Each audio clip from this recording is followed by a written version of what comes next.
फटकार के बाद दिल्ली में प्रदूषण बढ़ाने वाली गाड़ियों के खिलाफ मुहिम तेज कर दी गई। परिवहन विभाग ने बिना प्रदूषण जांच करवाए चलाई जा रही गाड़ियों पर 10,000 का जुर्माना लगाने का फैसला लिया है। इसके लिए परिवहन विभाग की कई टीमें दिल्ली के कई बड़े पेट्रोल पंप पर तैनात कर दी गई। जो पेट्रोल भरवाने के लिए पेट्रोल पंप पर पहुंच रही गाड़ियों की सख्ती से जांच में जुटी दिखी। जांच कर रहे पुलिस वाले गाड़ी चलाने वालों से उनकी गाड़ी का पीयूसी यानी प्रदूषण नियंत्रण सर्टिफिकेट मांगते दिखाई दिए। ये जो वाहन चालक हैं अपने जो पेपर्स हैं वो दिखा रहे हैं। इस काम में पुलिस वालों के साथ कुछ वॉलंटियर की टीम को भी लगाया गया। अगर कोई भी व्यक्ति पेट्रोल डलवाने के लिए या सीएनजी लेने के लिए अगर वो विदाउट पोल्यूशन सर्टिफिकेट है तो उसको वहीं चालान किया जा रहा है। दावा किया गया कि वसंत कुंज इलाके के सिर्फ एक पेट्रोल पंप पर ही सुबह से दोपहर तक करीब 150 गाड़ियों की चेकिंग की गई। जो गाड़ियां यहाँ आती हैं उनका पेट्रोल लेने के लिए उनका पोल्यूशन चेक कर रहे हैं हम। अच्छा, हमारा मेन मोटिव ये है कि भाई कोई पोल्यूशन ना हो। प्रदूषण जांच में सख्ती बढ़ी तो लोग भी प्रदूषण जांच केंद्र में अपनी गाड़ी के लिए सर्टिफिकेट बनवाने पहुंच गए। बताया गया कि प्रदूषण के खिलाफ चलाई गई इस मुहिम से सड़कों पर जैम न लगे, इसलिए खास तौर पर पेट्रोल पंपों पर ही ये चेकिंग की जा रही है। लेकिन प्रदूषण पर पॉलिटिक्स भी जारी रही। दिल्ली के बढ़ते प्रदूषण पर बीजेपी ने आम आदमी पार्टी की सरकार पर निशाना साधा और विधानसभा में पूछे गए एक सवाल के जवाब के आधार पर तंज कसा। बीजेपी ने दावा किया कि पराली गलाने पर केजरीवाल सरकार ने जितना खर्च किया उससे कई हजार गुना ज्यादा उसके विज्ञापनों पर फूंक डाले।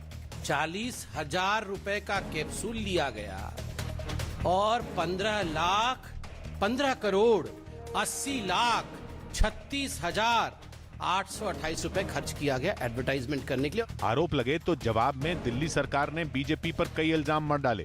दिल्ली में सबसे ज्यादा आज विज्ञापन योगी सरकार का लगा हुआ है। एक बार पूछा उन्होंने क्यों लगा हुआ है, तो जब प्रदूषण कम करने का काम है, जहां पर वो मतलब उनके केंद्रीय पर्यावरण मंत्री को मीटिंग करने तक की फुर्सत नहीं है। खबर है कि प्रधानमंत्री मोदी 13 दिसंबर को वाराणसी में काशी विश्वनाथ कॉरिडोर का उद्घाटन कर सकते हैं। इसके अलावा पीएम के लोकसभा क्षेत्र वाराणसी में बीजेपी शासित राज्यों के मुख्यमंत्रियों का एक सम्मेलन भी दिसंबर या जनवरी में आयोजित हो सकता है। यही नहीं, देश भर के मेयरों और जिला पंचायत अध्यक्षों का सम्मेलन भी वहां करवाने की योजना है।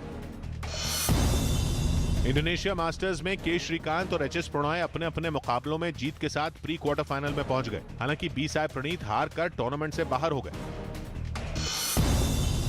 दिल्ली की कनॉट प्लेस पुलिस ने मोबाइल छीनने के एक आरोपी को जसोला इलाके से गिरफ्तार कर लिया। आरोप है कि ये कनॉट प्लेस में बाइक के जरिए 20 से ज्यादा स्नैचिंग की घटनाओं को अंजाम दे चुका है। दिल्ली के कल्याणपुरी इलाके से हैरान करने वाली कुछ तस्वीरें सामने आई। वहां बांस की दुकान में भयंकर आग लग गई और बताया गया कि ये आग बिजली के एक तार में चिंगारी भड़कने की वजह से लगी, जिसे बुझाने के लिए करीब 50 दमकल कर्मी जुट गए।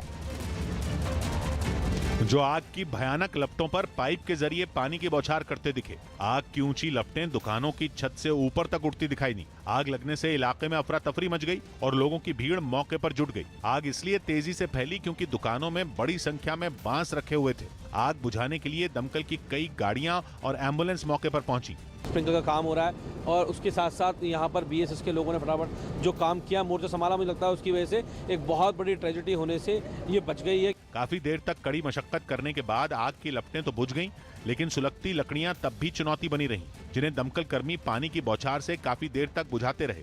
दमकल कर्मियों ने एक एक लकड़ी को हटाकर ये पक्का किया कि कहीं भी आग की छोटी सी चिंगारी भी न बच पाए। आग अब बुझ गई है, कूलिंग ऑपरेशन कंटिन्यू है और अभी तक किसी के कैजुअलिटी का कोई वो है नहीं, फिर भी सर्च कर रहे हैं।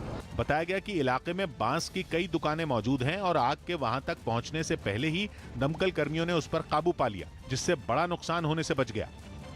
मुंबई के पूर्व पुलिस कमिश्नर परमबीर सिंह को बड़ा झटका लगा। मुंबई की किला कोर्ट ने लंबे वक्त से लापता चल रहे आईपीएस अफसर परमबीर सिंह को भगोड़ा घोषित कर दिया। साथ ही परमबीर सिंह को 30 दिन के अंदर पुलिस के सामने पेश होने का अल्टीमेटम भी दे दिया गया। इस दौरान अगर वो पेश नहीं हुए तो पुलिस उनकी संपत्ति जब्त करने की प्रक्रिया शुरू कर सकती है। इससे पहले परमबीर सिंह को मुंबई क्राइम ब्रांच गोरेगांव वसूली मामले में पूछताछ के लिए समन्स भेज चुकी है, जिसका उन्होंने कोई जवाब नहीं दिया। इसी साल मई में स्वास्थ्य कारणों से छुट्टी पर जाने के बाद से ही परमबीर सिंह की कोई खबर नहीं है। और और जम्मू कश्मीर के कुलगाम में सुरक्षा बल के जवानों ने 2 अलग अलग मुठभेड़ में 5 आतंकियों को ढेर कर दिया। ये सभी आतंकी कुलगाम के रिहायशी इलाकों में छिपे हुए थे। पहली मुठभेड़ कुलगाम के गोपालपोरा इलाके में हुई, जहां आतंकी संगठन टीआरएफ के 2 आतंकी छिपे थे।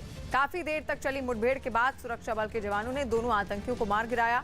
मारे गए आतंकियों में एक टीआरएफ का टॉप कमांडर था। दूसरी मुठभेड़ कुलगाम के पोम्बई इलाके में हुई। वहां भी जवानों ने पूरे इलाके को घेर कर आतंकियों के भागने के सारे रास्ते बंद कर दिए। कई घंटे तक चली मुठभेड़ में सुरक्षा बल के जवानों ने वहां छिपे तीनों आतंकियों को भी ढेर कर दिया। पूर्वांचल एक्सप्रेसवे के उद्घाटन के अगले